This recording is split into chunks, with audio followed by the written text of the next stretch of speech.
if education is your thing that you see, in my case I do think it is, I think it lies at the core of most of the other social issues that we have in the country, then I can't think of a better way that a business can participate in making a difference in education than doing this journey.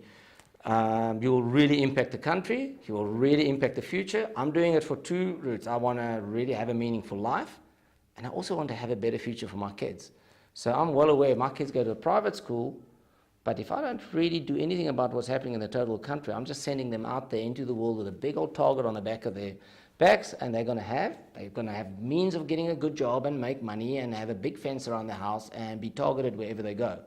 So that's the non-altruistic me that wants to make sure that the country is better for everybody's sake. The altruistic me wants to say, wow, how can here I have an opportunity to impact the lives of 1,600 kids with the basic abilities that we have here. It's like, what could give you a greater feeling than to say, listen, we showed up, we did this, and 1,600 kids have their lives have just been changed by 1 degree.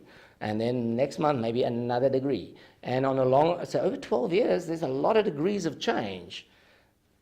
And that means there's 1,600 odd kids that have got like a complete different trajectory that they're going on, and we had a role in that. I was like, wow, this is like, I don't have another space where I can do that.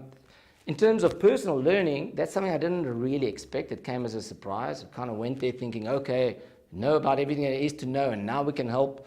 And then you kind of learn that, okay, I've been living in a bubble, and there's a completely other, bigger reality in our country, which I'm now a lot more aware of and a lot more in tune of. And probably the biggest learning is just to know how little I know. And I will never know it all in this time. But that was a good old awakening. You're a lot less arrogant around the braais about what everybody should be doing. It's now very interesting to ask people, so what are you doing? And then it's a good conversation killer when everybody goes like, oh, and they should, and so it's just like, well, that's interesting, and what are you doing? As I said earlier, learn to try and lead more with influence than with authority. Trying to work with possibilities rather than problems. So those are two distinct things that I've just taken out of the PFP world. Whereas in the previous way, it's easier to be in the business just to say, I'm saying it's got to be that way because I'm in charge. And typically it's a bit short-lived, and it doesn't necessarily get us on the best route. Probably the biggest gift we got was the arrival of the 4 ladies from Books and Beyond. I think if they didn't show up, I would never have had I didn't have the capacity to do what they're doing practically every day. So they are now far more the Rogues Academy than I am. They should actually be sitting here telling you what's going on.